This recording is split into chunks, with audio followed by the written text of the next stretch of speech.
bring it back to the simplicity of how maybe the practice of asking yourself, how does this make me feel? Guys, welcome back to the Two Thumbs Up podcast. We're super grateful to have you here with us today. Got Joy along with us today. We're just going to have a conversation about a few things. I wanted to first mention that we have a new doctor that's working with us. We launched our pain injection program. First day was the 20th. Dr. Zach Jurgensen is going to be working with us. Phenomenal doctor, great guy. Love having him on the team.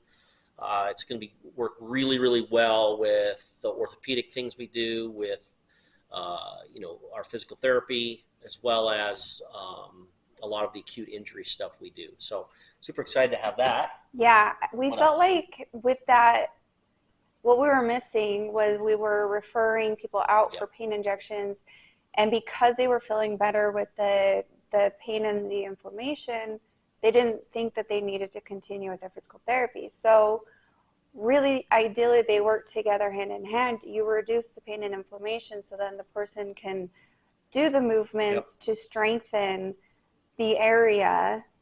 Yeah, absolutely. It works perfectly, like hand in glove, right? So we can do the injections where needed, whether it's a peripheral joint or a knee or a hip or a spinal joint, and then strengthen the muscles, get them right back doing physical therapy and structural balance and strength and all those things. So it works perfect. Yeah. So we're super excited to have Dr. Zach Jurgensen with us, and you'll love him when you come to see him.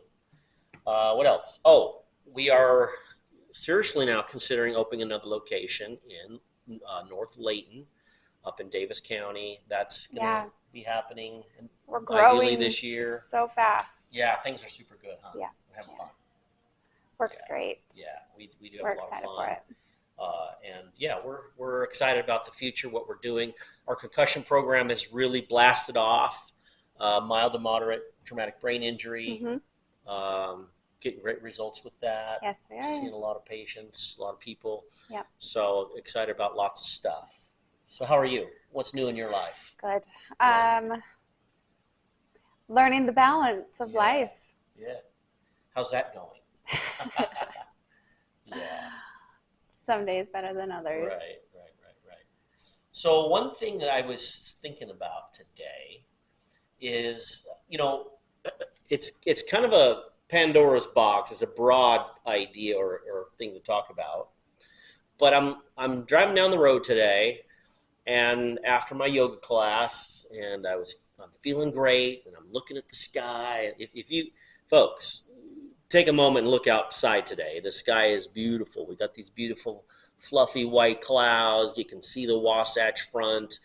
Mount Timpanogos is draped in this beautiful white.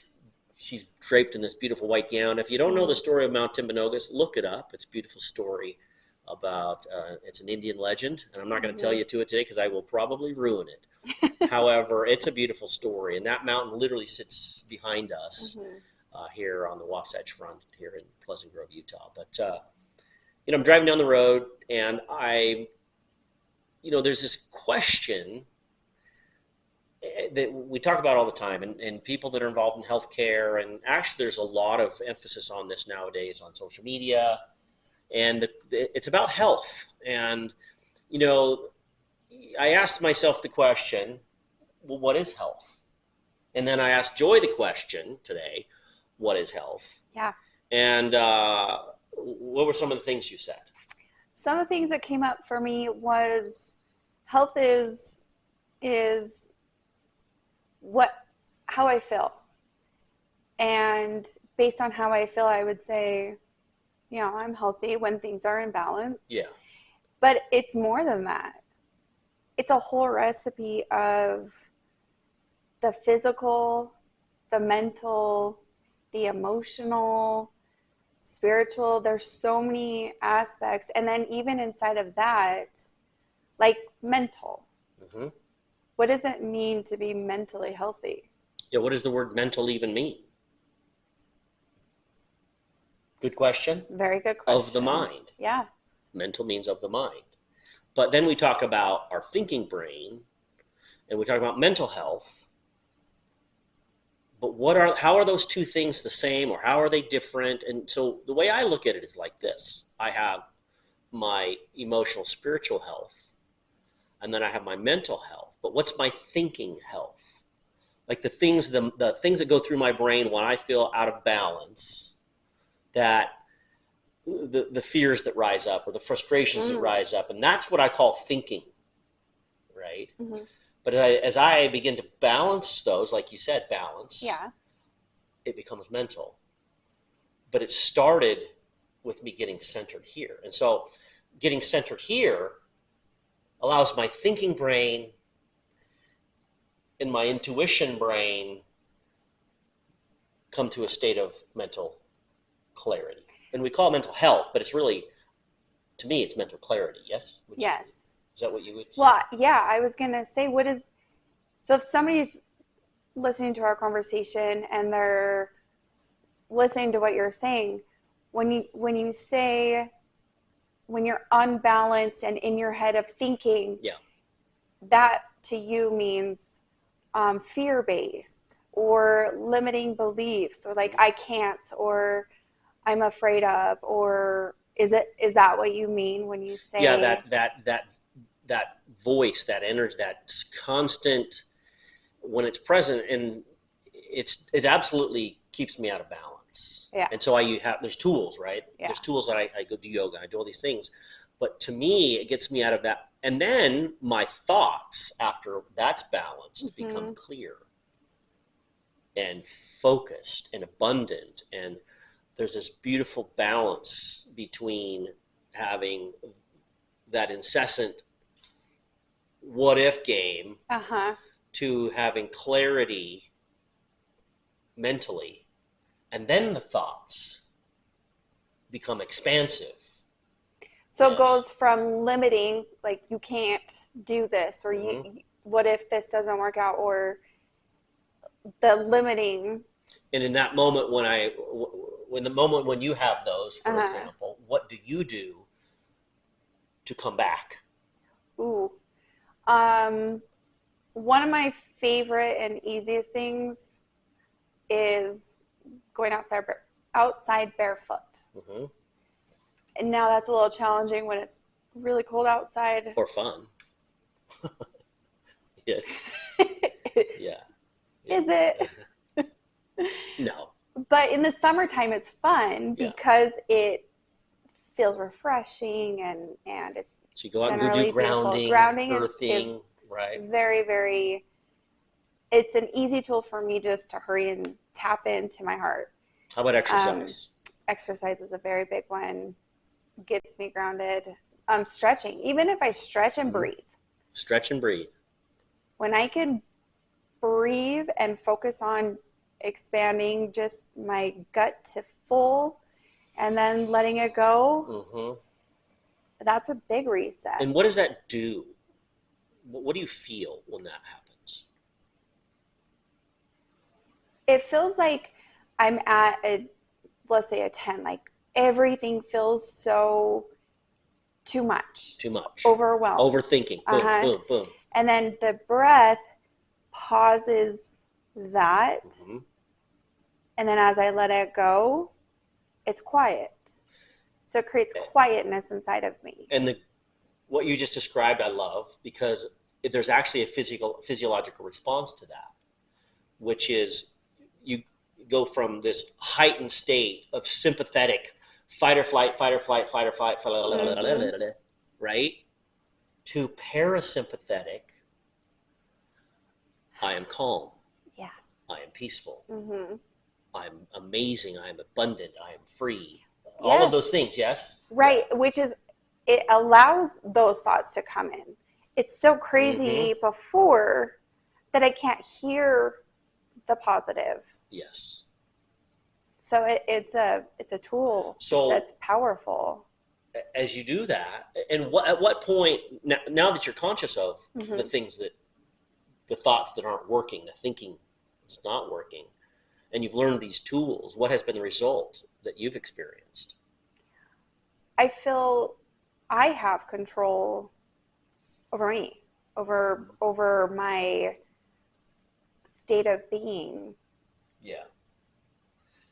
And so as we talk about this question of what is health, it's what's interesting to me is what Joy's describing and what we're talking about literally overlaps into this physiological response of digestion and mitosis and meiosis and these division of our cells and literally the rhythm of our hearts and how our mind, our brain works, and all of these different things happen internally as you describe breathing or earthing or going to nature and so the question of what is health, it's so expansive. There's so many things to talk about, and I see a lot of folks talking about anti-inflammatory, which takes you to the physical. But as you do the work you're talking about, using those tools you're talking about, what happens to inflammation, systemically or physiologically? It reduces. It's all tied together. So when you say health, it's so what's the word I'm looking for? Expansive. There's so many avenues in health, mental, then the physical. So physical, when we talk about the inflammation, there's so much about that just in and of itself. And so what I've discovered in myself, though, too, is if I take a look at all of those things and go, oh my gosh, there's so much to do, oftentimes it gets me sidetracked in all the mechanics of health. But there's a great way of I've discovered that I can do it, and that's what I call intuitive health. And when I say the word intuition, for me intuition means for me, in tune with me, I see. And if I'm in tune with me, all of those pieces of what is health become unified and simple. Because it's, what does it feel like to drink water? Or what does it feel like to eat Doritos? I mean, there's a price to pay, right? And I'm not willing to pay that price of the Doritos any longer. Or what's the price to pay? There's a price that works and there's a price that doesn't work. And that for me, and I would invite everyone to find their own in tune with me, I see, intuition. When it comes to all of these things, we talk about limiting sugar. I've gone essentially zero sugar because I don't want to pay the price. Although, folks, when it comes to donuts, I got a problem. Same. And when they're in front of me, I'm like, okay, well, I justify, right? So you just want a half. Right? I'll tell you a quick funny story. So several years ago, I'm at the Murray Clinic, and one of the vendors brought by a box of donuts. And, if you're like me, you're like, my ego says, I'll have half a donut, right? So I eat the half, and I'm feeling good about myself. I'm like, oh, I had half, yay. Well, 30 minutes goes by, and I walk out to the front desk staff, and I'm sitting there shaking my head, and they're like, what's going on? I said, I just finished my 8th half. So I get it, but donuts are a thing. And so I have to choose my, I have a thing with donuts. Yeah. So what I'm saying, though, is I know the difference between feeling good and feeling lousy. And for everyone, I feel like that's their own individual process, their own individual something they get to figure out, right?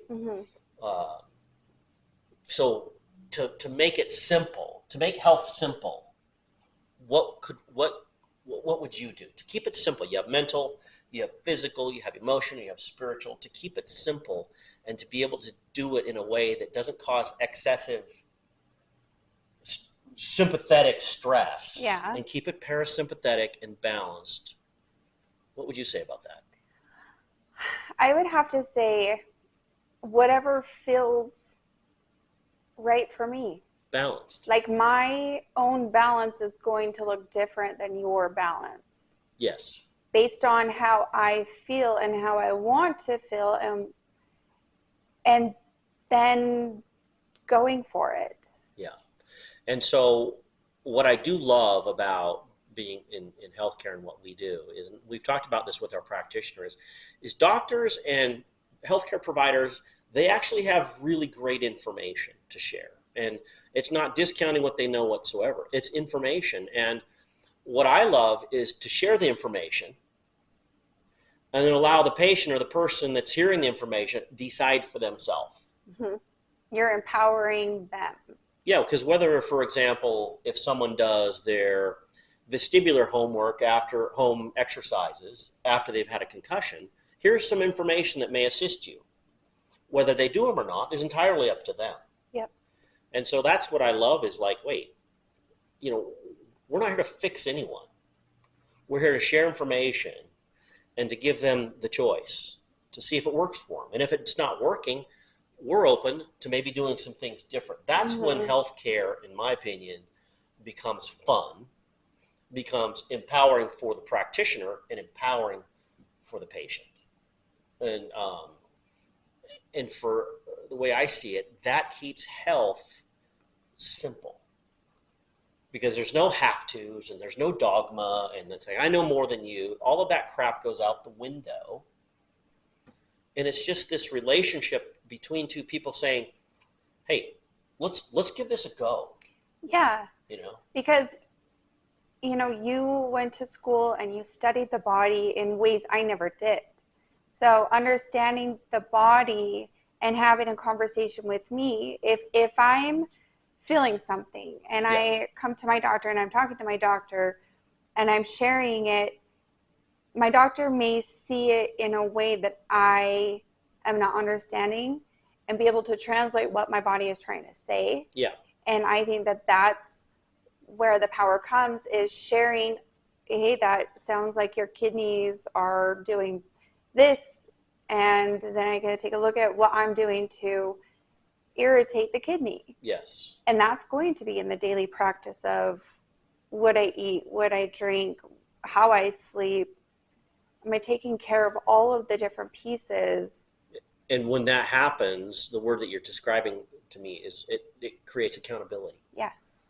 For one's own self. Right. And your own health. Because, hey, your kidneys are doing this. Your digestion's doing this. Mm-hmm. Your C-reactive protein on your blood profile is doing this. There's something causing an inflammatory disorder. Yes. So let's together explore some possibilities. Yep. Or, you were in a motor vehicle accident and you've been having dizziness and sleeplessness and irritability and cognitive deficits and on and on and on and on. Hey, it's a possibility that you're in post-concussive syndrome. Mm-hmm. We have some information and some ways of doing this that could assist you. And so, and it's up to that person to take it on, to do the movements, to do the exercise, to do the change. And to see if it works. Yes. That's what's fun. And so, again, the question of what is health is we can literally go and break it down and become very ego about it. Mm-hmm. Like all of these different facets, right? Mm-hmm. All of, hey, let's dive here. And when I'd like to dive into some of those as we do these podcasts, but I also want to keep it super simple. Intuition. In tune with me, I see. There's information. And I gave you my donut example. As soon as I did that, I had information. What's your body say? I was like miserable, bloated, not very happy. Tired. I needed a nap for 2 hours. But I did go slam some apple cider vinegar to help process that. And I know I had some tools, right? Mm-hmm. I love to fast. Mm-hmm. Like fasting for me works. Like, okay. So I was at my sweet mom's house this past weekend for my granddad's memorial. And my mom, she lives on a farm. She has farm fresh everything, and I love to eat it, right? But I knew that I'd probably gain a couple, right? And I did. But I knew that when I got back into my routine, I'm like, I'd have a way to get rid of it. You mentioned something earlier. We're talking about inflammation. Joy meant this is a great analogy. I love it. And I'll let her talk here in a second. But you were talking about fire on fire. So an inflammatory process is like there's too much of something. right? And we likened it to like a fire, right? Yep. And I'm like, well, when there's fire, you put water on it. And you're like, well, sometimes you fight fire with fire. And it hit me like, yeah, when they're fighting a forest fire, they create a fire break, and it's getting rid of the fuel that's going to fuel that fire that's coming. Mm-hmm. So what were you saying about that? My idea behind that is just sometimes when I'm inflamed inside, you can feel it. I can feel it. It is miserable. And sometimes putting stress on my body in ways can help as well. So it's not always a negative. Right. So creating a fire line. Right. Yeah, and this could be there's so many avenues for this. The cold plunges. That is stress on the body and the mind to mentally do it and go through it. But ultimately, it is an anti-inflammatory tool. Correct. Yes. Right. But it takes going, like, you got to go for it. Yeah. You have to butt up against that line and go through the discomfort. And for fasting sometimes. Same thing. It's like, whoa, I get to push beyond this fast. It's like, and sometimes it's uncomfortable. Yep. But once I push through that line, I'm no longer actually hungry. My body's kicked into using that extra fuel. So my experience says that, our culture historically is we're always using glucose. It's the next meal. It's the next meal. It's the next meal. And our bodies never actually oftentimes jump into using the glycogen stores that are stored in our body, in our liver, and our muscle tissue. And we never even burn through our glycogen. But there's a process when a fast happens that you burn through the glucose that was readily available since the last meal, and then burn through that glycogen store, and then jump into autophagy, where it's like clarity of thought, clarity of soul, clarity of being. It's like I can conquer the world, and I have a vision of what I want to create. And it is euphoric. It's euphoric. It's heaven. It's heavenly. I love it. I love it. My body does well with it. And so those are some simple tools that really seem to have made a difference for you and me in what we're doing. But I feel like maybe the message of today is to keep health simple, because it can be very, very broad and all these different facets. And, we're going to dive into a lot of those spaces, but bring it back to the simplicity of how maybe the practice of asking yourself, how does this make me feel? Right. Whether it's emotional, physical, spiritual, mental. How does this, not like, oh, getting pinched hurts. How does that feel? When you say feel, what you're saying is intuition. Yes. What does that feel like to me? Yes. It's different than being sad or happy. Yeah, yes, it is. That's a feeling. Yeah, it is different. It's a different, deeper, more expansive, and unique to you. Unique to me. It's very unique to the individual, and that's what I love about this idea of what is health, is because everyone has their own intuition. In tune with me, I see, and it keeps it really simple. And it's like you said earlier, I'm getting goosies because it's like it's empowering, it's exciting, it's abundant, it's free flowing. No one has their answers. We may have some information to share, right? But it's each person to take it on, to make the difference. Yes. So excited about that. Lots of things to do, lots of things to talk about. And folks, we really appreciate you tuning into these little podcasts we're doing. 2 thumbs up. We love you. We're grateful for you. Check us out on Instagram, Facebook, Spotify. We're now on Spotify. We're going to invite more guests. We got a list of guests we're going to still have coming on, talking about all kinds of things when it comes to health and their experience. Anything else, my friend? No? That's a no. She shook her head no. So that's a no. Anyway, again, we love you. Thanks for listening to the Two Thumbs Up podcast. We will see you down the road. Go out today and see the mountains, see the sky. Maybe, hey, if you're open, talk to your favorite tree. We love you. Take care. Bye.